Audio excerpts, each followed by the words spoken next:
नमस्कार दोस्तों, ज्ञान गुण सागर में आपका स्वागत है। तो चलिए बात करते हैं आज इंडिया और चाइना का रिलेशंस के बारे में। इंडिया और चाइना का रिलेशन कहाँ से शुरू हुआ और आने वाले 50 सालों में इनका रिलेशन कहाँ देखा जा सकता है। अमेरिका की वजह से अभी इनके रिलेशनशिप में क्या चेंजेस आए, इसमें डिस्कस करेंगे। इंडिया की डेमोक्रेसी और चाइनीज मेरिटोक्रेसी में क्या फर्क है, इसके ऊपर बात करेंगे। मेरिटोक्रेसी डेमोक्रेसी से कितना अलग है और किस आइडियोलॉजी पे बेस है, इसके ऊपर डिस्कशन करेंगे। चाइना और इंडिया के रिलेशन कहाँ पे खराब हुए थे बीच में, 2020 गलवान क्लैश वगैरह हो गया, 1962 का वॉर हो गया, इसमें कहाँ कहाँ खराब थे उसके ऊपर डिस्कस करेंगे। ठीक है, तो चलिए इनका रिलेशनशिप डिटेल में डिस्कस करते हैं। ठीक है, 1949 में जब पीपल्स रिपब्लिक ऑफ चाइना बना, उसमें चाइना और इंडिया एक ही पाथ पे थे। ठीक है, उनका जो ग्रोथ था वो एक ही लेवल पे था। ठीक है, अब देखिए 1970s के आसपास चाइना में कल्चरल रिवॉल्यूशन आता है। ठीक है, कल्चरल रिवॉल्यूशन जहां पे इकोनॉमी को फर्स्ट प्रायोरिटी दी जाती है। ठीक है, कल्चर के ऊपर भी, ट्रेडिशंस के ऊपर भी, रिलीजन के ऊपर भी ये इकोनॉमी को ज्यादा फोकस दिया जाता है। ठीक है, अभी इंडिया में क्या चल रहा था उस टाइम में, पॉपुलेशन बूस्ट, स्टरलाइजेशन, इमरजेंसी, ये सब चल रहा था। इंडिया का शुरुआत हुआ था 5 ईयर प्लान से। ठीक है, जो कि कहीं कहीं पे फेलियर भी साबित हुआ। जो 5 ईयर प्लान था कहीं कहीं पे सक्सेस साबित हुआ, कहीं कहीं पे फेलियर साबित हुआ। तो उसी तरह कल्चरल रिवॉल्यूशन की वजह से, ठीक है, जो चाइना है इसका ग्रोथ ऐसे चला गया और इंडिया का जो ग्रोथ है ये ऐसे चला गया। अभी इंडिया का जो जीडीपी है ये $4.19 ट्रिलियन है, $4.19 ट्रिलियन, और वहीं चाइना का $19 ट्रिलियन है। आप देख रहे हो गैप कितना, $15 ट्रिलियन का गैप है, $15 ट्रिलियन का गैप है। ठीक है, अब यहीं पे आप देखिए कि अभी जो रिलेशनशिप खराब थे और अभी जो संघाई कॉर्पोरेशन ऑर्गेनाइजेशन का जो अभी मीटिंग हुआ है, जो समिट हुआ है तियानजिन में, यहाँ पे रिलेशनशिप कहाँ पे सुधरे हैं उसके ऊपर बात करते हैं। इनका रिलेशनशिप कहाँ खराब हुआ, 1959 में जब दलाई लामा इंडिया आए। इंडिया क्यों आए थे, क्योंकि चाइना तिब्बत पे कंट्रोल करना चाहता था। ठीक है, तिब्बत पे अपना सोवर्जन कंट्रोल करना चाहता था। उनकी वजह से जो दलाई लामा थे वो भाग के अपना आगे इंडिया, उस वजह से चाइना ने बोल दिया कि उसको वापस करो, दलाई लामा को वापस करो, नहीं तो हम अटैक कर देंगे। ठीक है, हालांकि ऐसा बोला नहीं कि हम अटैक कर देंगे, लेकिन वार्निंग दिया था कि दलाई लामा हमें वापस कर दो। वहां पे अपने प्राइम मिनिस्टर थे अपने नेहरू सर। ठीक है, उन्होंने बोला हमारा तो हिंदी चीनी भाई भाई चल रहा है ना, अटैक नहीं करेंगे। मैं जाके उनसे बात करता हूँ।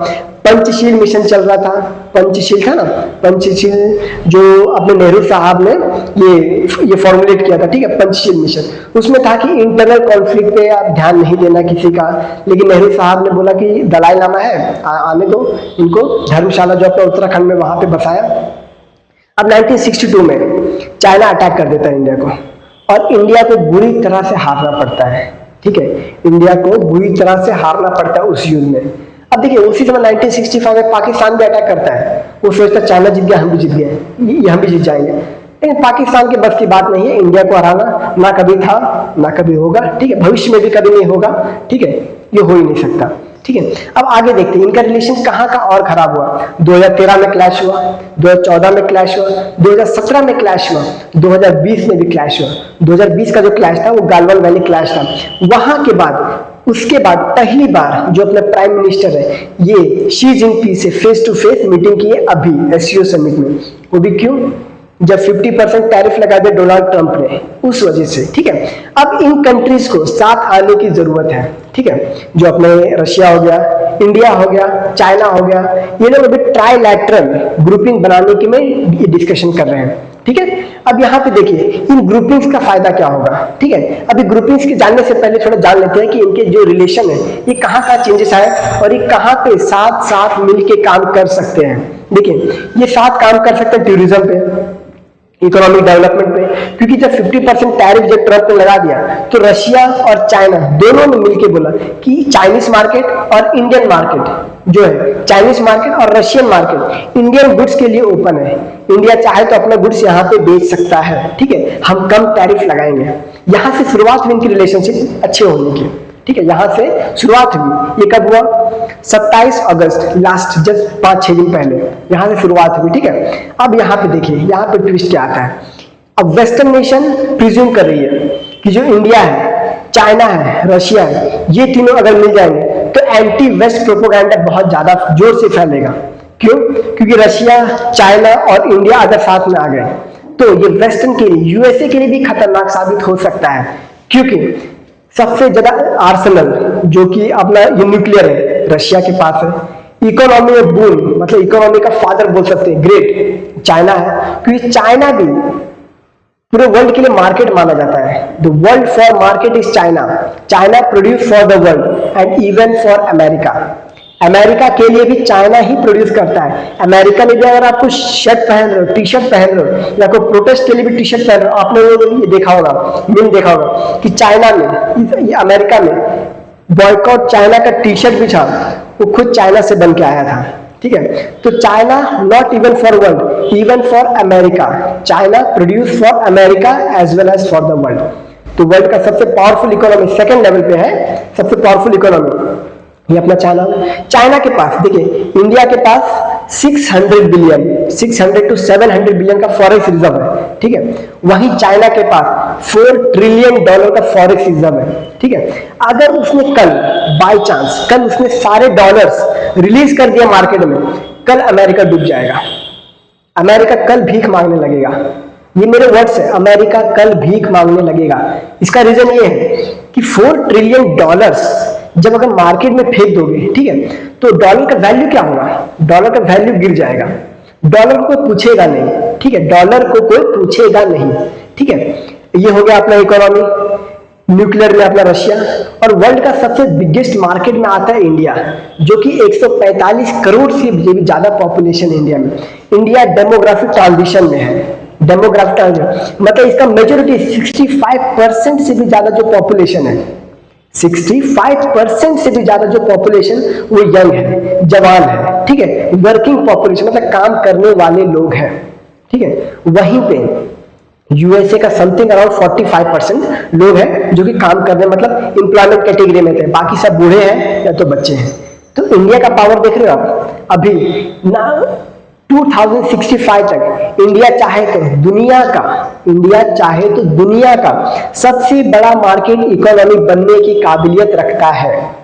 सबसे बड़े मार्केट इकोनॉमी बनने की काबिलियत रखता है कौन? इंडिया। क्यों? अभी इंडिया डेमोग्राफिक ट्रांजिशन में है। ठीक है, अब इंडिया का जो ग्रोथ रेट है ये 7.8% है। 7.8% Q1 में है। ठीक है, अभी Q2 में अगर इससे ऊपर आया, Q2 ये ट्रम्प के टैरिफ लगाने के बावजूद अगर 7.8% से भी ज्यादा अपना जो इकोनॉमी अगर बढ़ा, ग्रोथ रेट हुआ, इसका मतलब यूएसए या वेस्टर्न नेशंस के लिए खतरनाक है। ठीक है, अभी अगर इंडिया और चाइना में थोड़ा सा रिलेशन में ये कॉम्प्लिकेशन है, और कहाँ का कॉम्प्लिकेशन वो डिस्कस करते हैं कि कहाँ पे कॉम्प्लिकेशन है। तो कॉम्प्लिकेशन बॉर्डर डिस्प्यूट पे है। ठीक है, थोड़ा बॉर्डर का मैप देख लेते हैं। ये देखिए, ये है इंडिया और चाइना का मैप। यहाँ पे बॉर्डर पे थोड़ा क्लैश आता है। ठीक है, यहाँ पे बॉर्डर पे थोड़ा क्लैश आता है। यहाँ पे ये वाला, ये है अक्षय चीन का रीजन। ठीक है, अक्षय चीन का रीजन है। ये चाइना क्लेम करता है मैकडॉनल्ड लाइन के तहत। मैकडॉनल्ड, ये एक मैकडॉनल्ड जो ये एग्रीमेंट हुआ था, ठीक है, उस हिसाब से चाइना बोलता है कि अक्षय चीन हमारा है।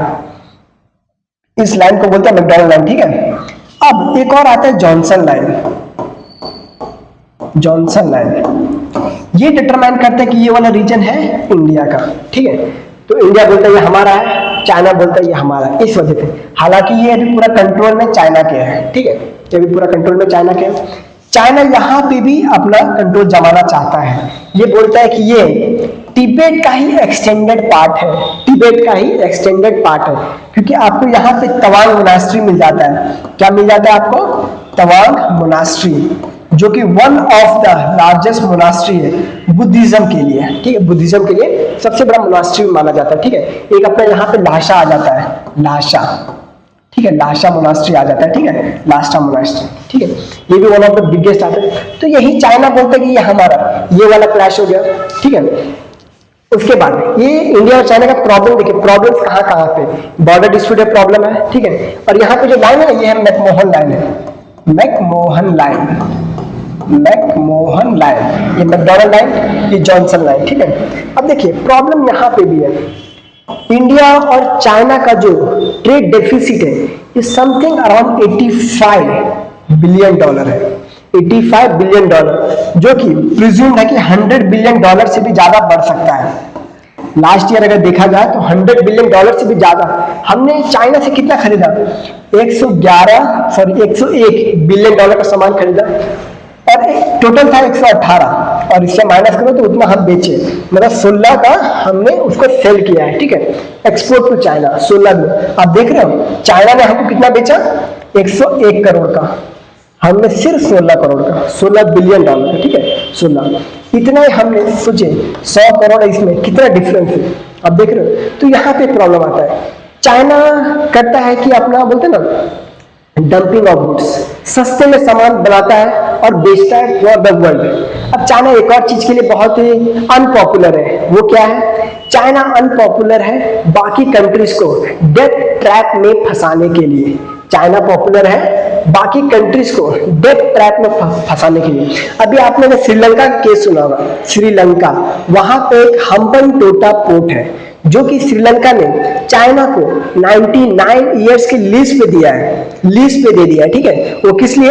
क्योंकि चाइना का लोन श्रीलंका चुका नहीं पा रहा था। चाइना ने इतना लोन दे दिया था श्रीलंका को कि उसे अपनी जमीन चाइना को गिरवी देनी पड़ी। ठीक है, अब मालदीव में भी प्रॉब्लम आता है, मालदीव को भी बहुत से लोन दे रखा है। अभी अगर आप अफ्रीका में मैप देखो, ठीक है, अफ्रीका में मैप देखो तो वहां पे एक मैप आता है इरिट्रिया। ठीक है, इरिट्रिया के नीचे आता है जिबूटी। ठीक है, अगर आप इसका मैप देखोगे तो मैप कहां पे दिखाऊं? जिबूटी वाला मैप आता है। ठीक है, जिबूटी, अफ्रीका,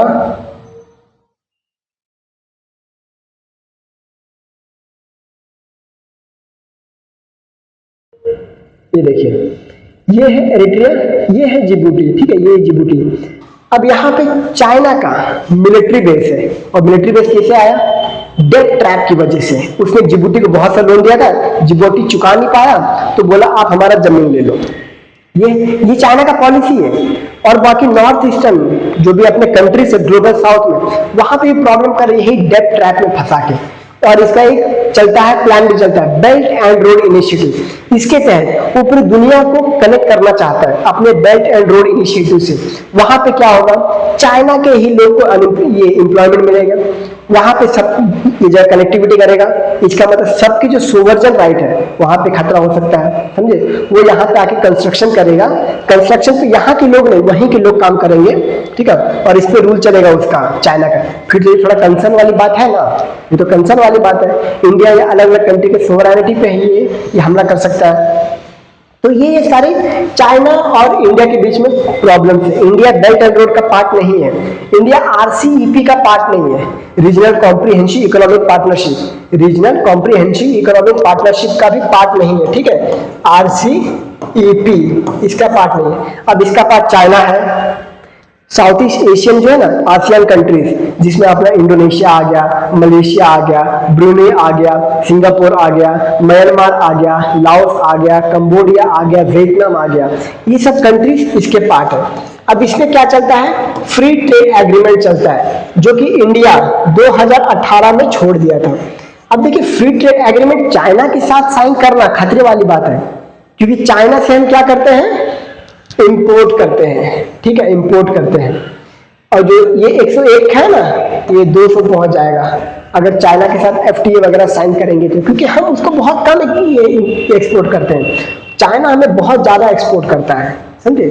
तो इस वजह से इंडिया और चाइना के प्रॉब्लम्स में यहाँ पे प्रॉब्लम्स क्रिएट हो सकते हैं। लेकिन फिर भी ट्रंप ने एक चांस दे दिया है कि इंडिया, चाइना और रशिया का रिलेशनशिप पास में आए। इससे डेफिनेटली वेस्टर्न नेशन को खतरा है, क्योंकि देखिए चाइना डिपेंड करता है मेरिटोक्रेसी पे, वो डेमोक्रेसी फोकस नहीं करता, मेरिटोक्रेसी। वहां पे एक ही पार्टी है, पीपल्स रिपब्लिक ऑफ चाइना, जिसका हेड है शी जिनपिंग। 2013 में आया था। ठीक है, 2013 में आया था। अब वो लाइफ टाइम तक के लिए प्रेसिडेंट है, चाइना का प्रेसिडेंट लाइफ टाइम के लिए है।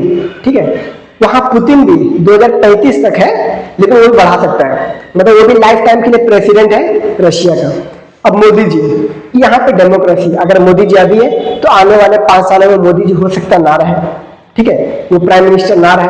ठीक है, और हो सकता है कि वो अगले और मे भी हो सकता है अगले 20 सालों तक वही प्राइम मिनिस्टर रहे, मे भी हो सकता है, या फिर अगले 5 साल में वो प्राइम मिनिस्टर ना रहे, कुछ भी हो सकता है ना। तो यहाँ पे देखिए, तो इनका जो रिलेशन है, इंडिया चाइना का रिलेशन, ये अगर होगा तो वेस्ट के लिए खतरा हो सकता है। किस किस चीजों पे? न्यूक्लियर के लिए रशिया नंबर 1, ग्लोबल इकोनॉमी में चाइना नंबर 1, क्योंकि चाइना के पास 4 ट्रिलियन से भी ज्यादा फॉरेक्स रिजर्व है। और कल अगर उसने सारे फॉरेक्स रिजर्व रिलीज कर दिया मार्केट में, कल का कल, मार्क माय वर्ड, कल का कल डॉलर का वैल्यू गिर जाएगा, डॉलर को कोई पूछेगा नहीं, समझे। अब ब्रिक्स नेशन की बात करते हैं, ब्रिक्स, ठीक है, ब्रिक्स नेशन की बात करते हैं। ब्रिक्स, यहां पे कौन कौन है? Brazil, Russia, India, China, south Africa. ये लोग अपना करेंसी लॉन्च करना चाहते हैं, ठीक है, ब्रिक्स करेंसी। अभी वर्ल्ड में 87%, वर्ल्ड में 87% से भी ज्यादा क्या चलता है? डॉलर चलता है, ठीक है, डॉलर चलता है। समथिंग अराउंड 11% इसका चलता है रेनमिनबी, ठीक है, चाइनीज करेंसी, ये चलता है, ठीक है। अब इसके लिए खतरा आ सकता है अगर ब्रिक्स ने अपना करेंसी लॉन्च किया तो, ठीक है, ब्रिक्स ने अपना करेंसी जो डी डॉलराइजेशन की तरफ जाता है, डी डॉलराइजेशन, ठीक है। तो ये है इंडिया चाइना का रिलेशन, अगर ये साथ में आए तो वेस्ट के लिए खतरा हो सकता है। अब कहां कहां पे ये फोकस कर सकते हैं? फोकस कर सकते हैं ग्रोथ पे, डेवलपमेंट पे, इकोनॉमिक ग्रोथ पे, एम्प्लॉयमेंट पे कर सकते हैं, क्योंकि रिसेंटली इंडिया और चाइना ने साइन किया है कुछ एग्रीमेंट जिससे वीजा फ्री और डायरेक्ट फ्लाइट, जो कि 2020 में डायरेक्ट फ्लाइट रोक दिया गया था, अभी डायरेक्ट फ्लाइट शुरू हो जाएगा इंडिया और चाइना का। ये हो गया। मानसरोवर के लिए इन्होंने जो पिलग्रिमेज होता है, जो तीर्थ यात्रा पे जाते हैं इंडियंस लोग मानसरोवर, ठीक है, जो कि चाइना में है, तिब्बत में है, तो वहां पे डायरेक्ट रूट खोल दिया है। ये हो गया। अब देख रहे हैं ये कितना करीब आ रहे हैं, ठीक है, इंडिया और चाइना, खाली बॉर्डर और इकोनॉमिक छोड़ के, तो इंडिया चाइना फिर से हिंदी चीनी भाई भाई बन सकते हैं, ठीक है, हिंदी चीनी भाई भाई, फिर वेस्ट के लिए खतरा ही है, ठीक है। धन्यवाद गाइस, आज के लिए बस।